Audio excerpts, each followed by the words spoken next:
Salam kasih. Saudara, sekali lagi kita hari-hari ini ada di dalam dunia yang sedang perang. Satu dengan yang lain saling mengkhianati, satu dengan yang lain saling marah, dan tuntutan demi tuntutan, dan tidak ada jalan tengah. Tapi di dalam keadaan yang seperti itu, biarlah kita membawa sesuatu yang berbeda. Biarlah kita membawa hati Tuhan yang mengasihi semua umat. Biarlah kita membawa doa. Biarlah kita membawa shalom. Biarlah kita membawa kasih kepada banyak orang. Saudara, ada sebuah kejadian di Alkitab. Bagaimana seorang raja di tengah kudeta, di tengah kebencian, di tengah keadaan yang sangat tidak enak, tetap membawa kemuliaan kasih Tuhan. Mari kita baca 2 Samuel 15 ayat 25 dan 26. Lalu berkatalah raja kepada Sadok, bawalah tabut Allah itu kembali ke kota. Jika aku mendapat kasih karunia di mata Tuhan, maka ia akan mengizinkan aku kembali, sehingga aku dapat melihatnya lagi, juga tempat kediamannya. Tapi jika ia berfirman begini, aku tidak berkenan kepadamu, maka aku bersedia. Biarlah dilakukan kepadaku apa yang baik di matanya. Saudara, hari itu Daud dikhianati, dikudeta oleh anaknya sendiri. Sebelum sampai masa dan titik itu, semua orang sudah tahu.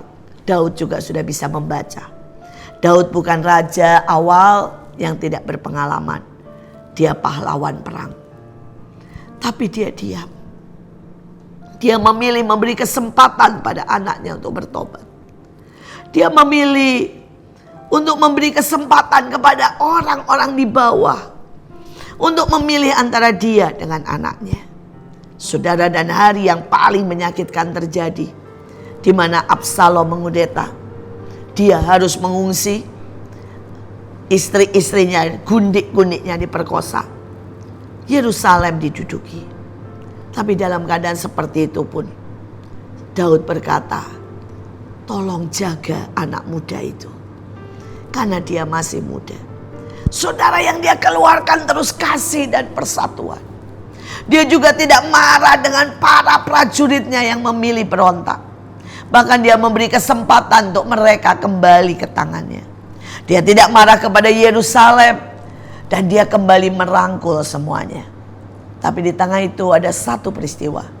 Saudara, hari itu tabut Allah yang paling dihargai sebagai pembawa kemuliaan, pembawa berkat, tanda perkenanan Tuhan, dibawa dan diserahkan kepada Daud.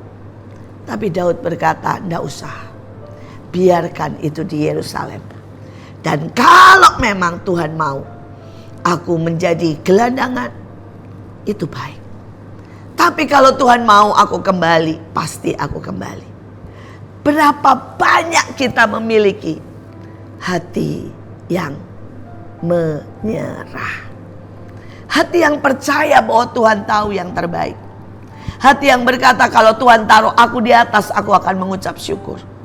Tapi kalau Tuhan taruh aku di tempat yang paling bawah, itu pun sembah dan setia dan pujian tetap akan aku naikkan. Saudara, hari itu ayah saya kecelakaan dan mobilnya total loss, hilang, lenyap, mobilnya Mercy. Dan ketika kami anak-anaknya berunding dan kami berkata, biar bagaimana papa butuh mobil, kemana-mana papa naik mobil, jadi mari kita patungan. Ya, cuma saya bilang, kamu punya berapa, kamu punya berapa. Akhirnya saya menghadap, saya sebagai anak perempuan satu-satunya, dan saya berkata, apa? Kami tidak bisa beliin papa Mercy, tapi kami punya cuma seharga Honda Accord, Kijang. Papa mau pilih yang mana? Kami mau beliin buat papa. Saudara, dan reaksi ayah saya mengejutkan sekali. Dia berkata, jangan pernah coba bantu Tuhan. Kalau Tuhan mengambil, terpujilah nama Tuhan. Kalau Tuhan memberi, terpujilah nama Tuhan. Kalau Tuhan suruh papa pakai Mercy, itu adalah kehormatan dan anugerah. Tapi kalau Tuhan suruh papa naik angkot setiap hari, itu pun adalah anugerah. Saudara, hari itu saya terdiam. Saudara, ya, saya berkata dengan sangat jelas, jangan coba membantu Tuhan. Biarkan dia bertindak dengan caranya. Dan dia sepanjang hari itu, saudara, dia mengalami gegar otak dan pendarahan di otak 400 cc. Dokter berkata seluruh kepalanya diisi oleh darah. Tapi tidak ada reaksi yang lain selain terima kasih. Terima kasih. Dia berkata apapun yang Tuhan biarkan itu baik. Saudara, sebulan setelah itu saya melihat tangan Tuhan yang ajaib. Ada orang yang tidak kami kenal. Bahkan tidak kenal ayah saya. Dia cuma dengar 1 kali khotbahnya.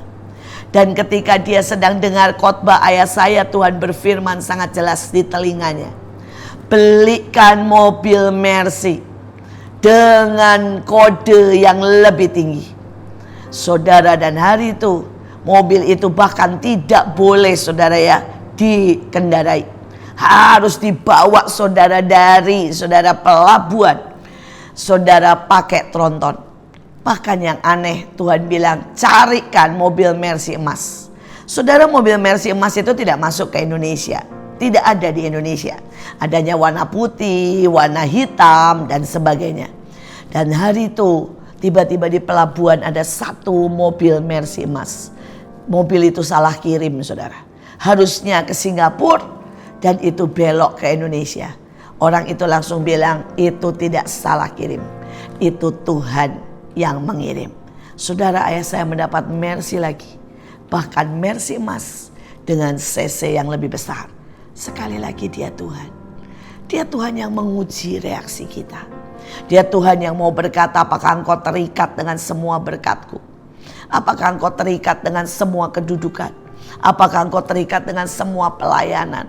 Ataukah engkau rela meletakkan apapun yang ku minta engkau letakkan? Saudara, saya belajar sungguh dari peristiwa itu. Saya melihat bagaimana ayah saya setiap kali dapat uang.